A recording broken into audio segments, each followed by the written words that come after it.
আসসালামু আলাইকুম, welcome back to my second timer diaries episode 3। So তোমরা অনেকেই আমাকে ডিএম করে জানতে চেয়েছো যে আপু, সেকেন্ড টাইমে আপনি কিভাবে পড়েছিলেন, কিভাবে পড়লে সেকেন্ড টাইমে চান্স পাওয়া সহজ, এবং কী কাজ করেছিলেন যেটা আপনাকে সেকেন্ড টাইম হিসেবেও এত ভালো একটা মেডিকেলে চান্স পেতে সাহায্য করেছিল। So today I am gonna share my exact study strategy that help me get into sir Salimullah medical college as a second timer. So let's dive in. Point number 1, prioritising main book. তোমাদের math অ্যাসপারেন্টদের একটা tendency থাকে যে তোমরা এতগুলো রাইটারের মধ্যে কোনটাকে main ধরে পড়বা, কোনটাকে এক্সট্রা ধরে পড়বা, এটা নিয়ে খুব কনফিউশন কাজ করে। আমারও ফার্স্ট টাইমে সেম কাজ হয়েছিল, তো সেকেন্ড টাইমে আমি আর এই ভুলটা করিনি। সেকেন্ড টাইমে আমি প্রত্যেকটা সাবজেক্টের জন্য একটা রাইটারকে মেইন বুক হিসেবে ধরে পড়েছিলাম। যেমন ধরো, বোটানির জন্য হাসান স্যার, জুলজির জন্য Gazi Ajmal sir, chemistry first এবং সেকেন্ড পেপারের জন্য আমি হাজারিনাক স্যার ফলো করেছিলাম, এবং ফিজিক্স ফার্স্ট এবং সেকেন্ড পেপারের জন্য ইসাক স্যারের বইটাকে মেইন বই হিসেবে ফলো করেছিলাম। Point number 2, extra info. Extra info কীভাবে পড়বা, এটা নিয়ে তোমাদের মধ্যে একটা কনফিউশন কাজ করে।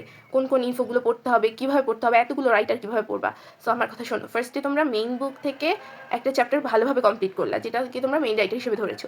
তারপরে বাকি রাইটারগুলো থেকে বা সহায়ক বই থেকে তোমরা এক্সট্রা ইনফোগুলোকে কালেক্ট করবা এবং দেখবা যে ইম্পর্টেন্ট ইনফো কোনগুলো আছে, কোন ইনফোগুলো জানতেই হবে। সব এক্সট্রা ইনফো কিন্তু লাগে না, এত ইনফো পরে মনে রাখা পসিবলও না, এবং যে ইম্পর্টেন্ট ইনফোগুলো আছে সেগুলোকে মেইন রাইটারের ভিতরেই লিখে রাখতাম অথবা স্টিকি নোটস দিয়ে লাগিয়ে রাখতাম। তাহলে কি হতো, আমার একটা বইয়ের মধ্যে সকল তথ্য কম্বাইন্ড হয়ে গেল এবং রিভিশন দেওয়ার জন্য এটা খুবই ইফেক্টিভ হয়। তাহলে কি হয়েছে, আমার স্টাডি ম্যাটেরিয়ালটা খুবই সংক্ষিপ্ত ছিল এবং একই জায়গায় গোছানো ছিল। আমার পড়তে বসে চিন্তা করতে হয়নি আমাকে এই বই ওই বই, এই নোট সেই নোট থেকে মিলিয়ে পড়তে হবে, এত কিছু পড়তে হবে। আমার মাইন্ডসেট ছিল আমার একটাই বই এবং আমি এই বইটাই ভালোভাবে শেষ করতে হবে। Point number 3, practice as much as possible.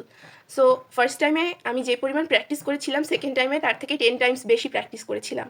কারণ ফার্স্ট টাইমে আমার চান্স না হওয়ার অন্যতম কারণ ছিল বেশি বেশি প্র্যাকটিস না করা আর বেশি বেশি রিভাইজ না দেওয়া। সো আমি সেকেন্ড টাইমে আর এই ভুলটা করিনি। আমি সেকেন্ড টাইমে প্রচুর কোশ্চেন প্র্যাকটিস করতাম। এটা কি হতো, একটা ইনফরমেশন যখন আমি রিডিং পড়ে যাচ্ছি তখন আমার জিনিসটা না যতটা মুখস্থ হতো, আমি যখন কোশ্চেন আকারে প্র্যাকটিস করছি, ভুল করছি, ওটাকে আবার ঠিক করছি, তখন আমার ওইটা লং টার্ম মেমোরিতে শিফট হয়ে যেত। ফলে ওই ইনফরমেশনটা আমার কখনো ভুল যেত না, এবং এভাবে আমার মনে হয় রিভাইজ দেওয়াটাও অনেক বেশি সহজ হতো কোশ্চেন প্র্যাকটিসের মাধ্যমে।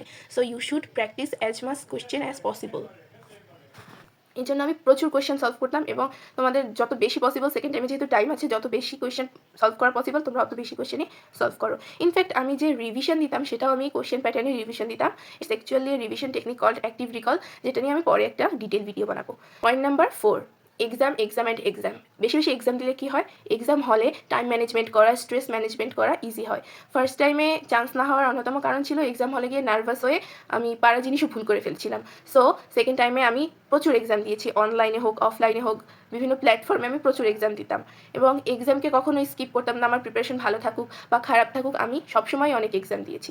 এর ফলে আমার মেইন পরীক্ষা যখন এক্সাম দিতে গিয়েছি তখন আমার মনেই হয়নি যে আমি অনেক বড় একটা এক্সাম দিয়েছি। আমার মনে হচ্ছে এটা তো বাসার রেগুলার এক্সাম, যেটা আমি সবসময় দিই। এর ফলে আমি মাথা ঠান্ডা রেখে সব কোশ্চেনের অ্যান্সার ঠিকভাবে দিতে পেরেছিলাম। পয়েন্ট নাম্বার 5, তোমরা ইদানিং একটা টেন্ডেন্সি খেয়াল করবে যে ফিজিক্সের ভিতরে অনেক ম্যাথমেটিক্যাল কোশ্চেন আসা শুরু করেছে, এবং কেমিস্ট্রিতেও এই ম্যাথমেটিক্যাল কোশ্চেনগুলো ইনক্লুড হওয়া শুরু হয়েছে। শুধুমাত্র থিওরি বেসড কোশ্চেন আসে না এখন।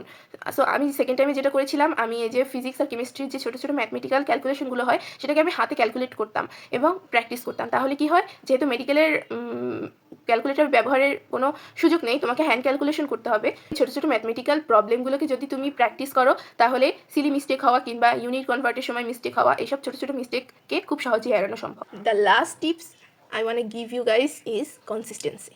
শোনো, তুমি যতই টিপস আর ট্রিক্স ফলো করো না কেন, তুমি যদি কনসিস্টেন্ট না হও, তুমি কখনোই একটা ভালো রেজাল্ট আশা করতে পারো না। অ্যাডমিশন সিজনটা খুবই ইম্পর্টেন্ট। তোমরা বলো যে আপু পড়তে ইচ্ছে করে না, ভালো লাগে না, second time is not easy. এ সময় তোমার পড়তে ইচ্ছে করবে না, ভালো লাগবে না, মোটিভেশন থাকবে না। কিন্তু আমি আগেও বলেছি, মোটিভেশনের উপরে তোমাকে ডিপেন্ডেন্ট হলে চলবে না। তোমাকে একটা নির্দিষ্ট সিস্টেম থাকতে হবে, একটা ডেইলি গোল নিয়ে পড়তে বসতে হবে। ওই গোল কমপ্লিট হওয়া না পর্যন্ত তুমি পড়া থেকে উঠবে না, এরকম কনসিস্টেন্সি থাকতে হবে। তোমাকে রেগুলারলি একটা নির্দিষ্ট টাইম ধরে পড়তে হবে এবং কিছু কিছু জিনিস রেগুলারলি প্র্যাকটিস করতে হবে। হঠাৎ করে তো তুমি একদিন 18 ঘন্টা পড়লা আর বাকি 3 দিন পড়লাই না, এরকম করলে হবে না। So consistency is way more important in this journey. See you in the next video. Stay focused. Assalamu alaikum.